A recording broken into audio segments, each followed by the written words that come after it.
स्वागत है आप सभी का हमारे YouTube चैनल में। और आज हम पढ़ने वाले हैं सॉल्ट स्टोरी 5 रस्किन बॉन्ड द्वारा लिखी गई है। और इसमें आपको जो है कि बिल्कुल थोड़ा सा हॉरर भी मिलेगा, सरप्राइज भी मिलेगा और इसमें मिस्ट्री भी है, रहस्य भी है। शुरुआत करते हैं स्टोरी की। Mister Oliver an Anglo Indian teacher. Mister Oliver कौन है? एंग्लो इंडियन टीचर हैं, यानी कि ऐसे अंग्रेज जो भारत में बस गए। Was returning to his school, school को लौट रहे थे लेट, देर से।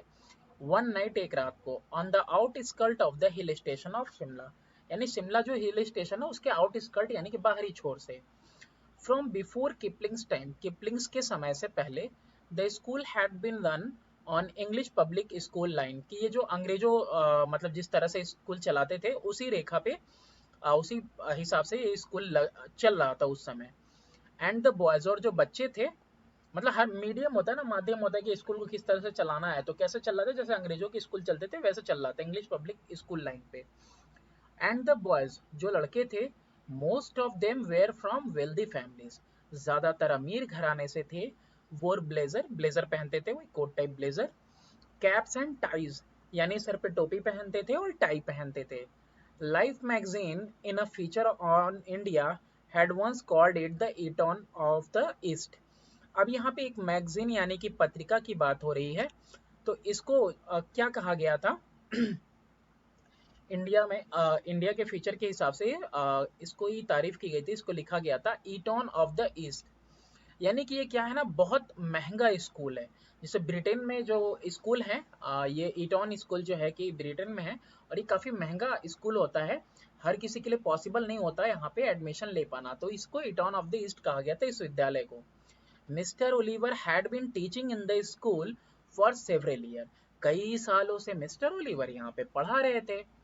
द शिमला बाजार with its cinemas and restaurant was about 3 miles from the school.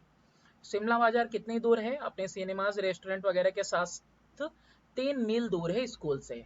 And mister Oliver अब बैचलर, यानी कि इनकी शादी नहीं हुई थी, usually strolled into the town in the evening, वो जो है कि टहलते थे वे शाम में। रिटर्निंग आफ्टर द डार्क, वो जो है कि अंधेरा होने पे वापस आते थे। And he would take a shortcut through the pine forest.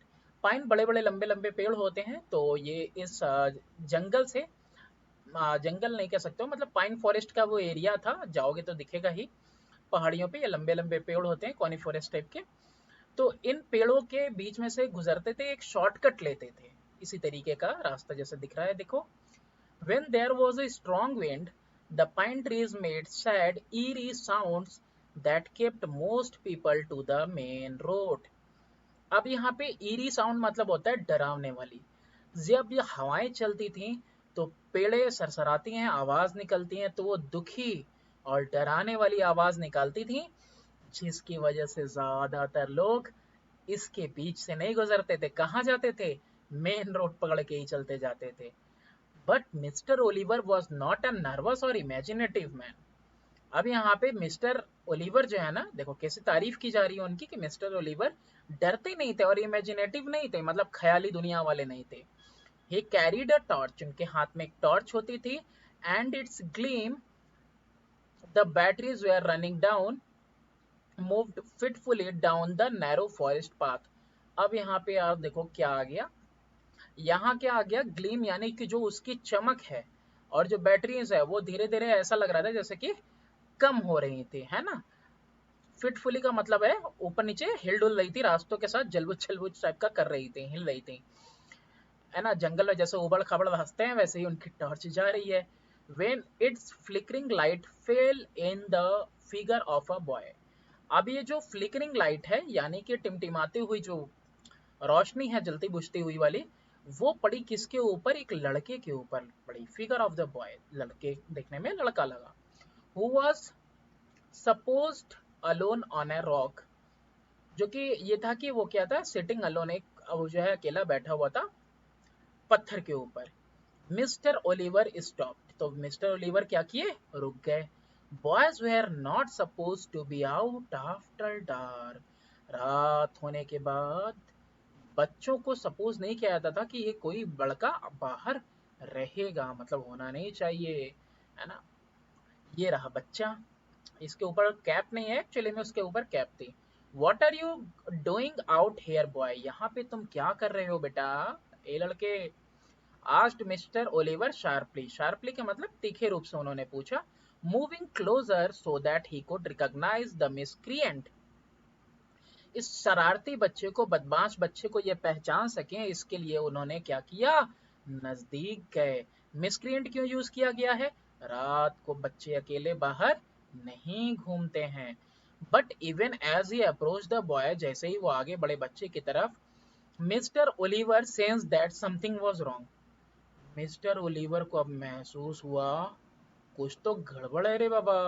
The boy appear to be crying, ये जो बच्चा है, ये जो लड़का है, ये रो रहा है। हिज हेड हंग डाउन, सर को नीचे झुकाए हुए है। He held his face in his hand, अपने हाथों में इसने चेहरा लिया हुआ है, यानी कि हाथ के ऊपर सर रख के चेहरा रख के रो रहा है। एंड हिज बॉडी शुक कन्वल्सिवली, और इसका जो बॉडी है वो क्या कर रहा है, हिल डुल रहा है, कपकपाते हुए, है ना। कन्वल्सिवली का मतलब कपकपाते हुए, ऐसा कभी कभी होता है किसी किसी दौरा पड़ता है तो उस तरीके से दौरा जैसा पड़ता है वैसा। इट वॉज ए स्ट्रेंज, ये तो बड़ी अजीब बात थी। साउंडलेस वीपिंग, यानी कि आवाज नहीं आ रही थी रोने की। And mister Oliver felt distinctly uneasy, अब जो मिस्टर ओलिवर हैं उन्होंने क्या महसूस किया भाई, बेचैनी, है ना। साफ तौर पे, डिस्टिंक्टली साफ तौर पे क्या महसूस कर रहे थे, बेचैनी, किसके अंदर, बच्चे के अंदर। वेल व्हाट्स द मैटर, क्या हुआ, ही आस्क्ड, उन्होंने पूछा। His anger giving way to concern, और उनका जो गुस्सा अब धीरे धीरे खत्म हो गया, अब जो है चिंता बढ़ी, है ना भाई। अब उसको रोते हुए देखा बच्चे को, शुरुआत में तो गुस्सा था कि कोई बदमाश बच्चा है रास्ते में होगा, लेकिन अब उनकी चिंता हुई। What are you crying for, बेटा बेचारा रो रहा था, तो इन्होंने कहा किस वास्ते रो रहे हो। The boy would not answer और लुक अप, बच्चे ने कोई जवाब नहीं दिया, ना ऊपर सर उठाकर देखा। His body continued to be racked with silent sobbing, अब ये बच्चा जो है ना, रैक्ड मतलब होता है कांपना, अब ये जो है कि साइलेंट मतलब खामोशी के साथ सुबक रहा था और रो रहा था लगातार। कम ऑन, अरे यार, ओ बॉय, लड़के, you shouldn't be out here at this hour, इस समय तुमको यहाँ बाहर नहीं होना चाहिए। टेल मी द ट्रबल, बताओ मुझे क्या समस्या है। लुक अप, मेरी तरफ देखो। द बॉय लुक्ड अप, लड़के ने देखा, किसकी तरफ, इनकी तरफ, टीचर जो है। He took his hand from his face and looked up at his teacher. उसने अपने हाथ अपने चेहरे से हटाए और अपने शिक्षक की तरफ देखा। The light from Mr. Oliver's torch fell on the boy's face. अब ये जो रोशनी है मिस्टर ओलिवर के टॉर्च से, वो जो निकल रही थी रोशनी, ये रोशनी ये गिरी किसके ऊपर, उसके चेहरे के ऊपर। If you could call it a face, अगर आप इसको चेहरा कह सकते हैं तो। एकाएक से वक्त बदल गए, हालात बदल गए और जज्बात बदल गए।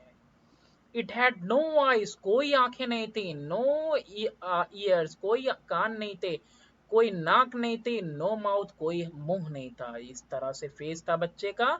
It was just a round smooth headed, एक राउंड स्मूथ हेड था with a school cap on top of it, और इसके सर के ऊपर क्या थी, बस स्कूल कैप थी, टोपी। And that's where the story should end, और यही वो जगह है जहां पे की कहानी खत्म हो जानी चाहिए, मगर ये तो अभी शुरुआत है। But for mister Oliver it did not and here, लेकिन मिस्टर ओलिवर के लिए ये कहानी अभी खत्म नहीं हुई।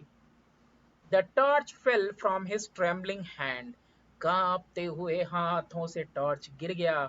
ही turned and scrambled down the path, अब वो क्या हुए, वो मुड़े and scramble down the path, यानी लड़खड़ाते हुए बिल्कुल रास्ते पे गए। रनिंग ब्लाइंडली, बिल्कुल अंधे होके एकदम दौड़ने लगे, मतलब अपने मन का, है ना, कोई दिशा वगैरह नहीं, इधर उधर, थ्रू द ट्रीज, पेड़ों के आर पार इधर उधर जा रहे हैं, अब वो भाग रहे हैं।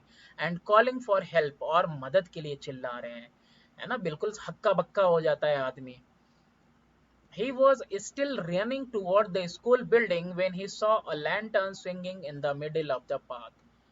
अब वो किधर को दौड़ के भाग रहे थे, देखो, रनिंग टुवर्ड स्कूल बिल्डिंग की तरफ जा रहे थे, जब इन्होंने देखा कि एक लालटेन बीच रास्ते में झूल रहा है। वो भी आएगा अभी scene. Mister Oliver stumbled up, stumbled मतलब लड़खड़ाते हुए, टू द वॉचमैन पहुंचे वॉचमैन के पास।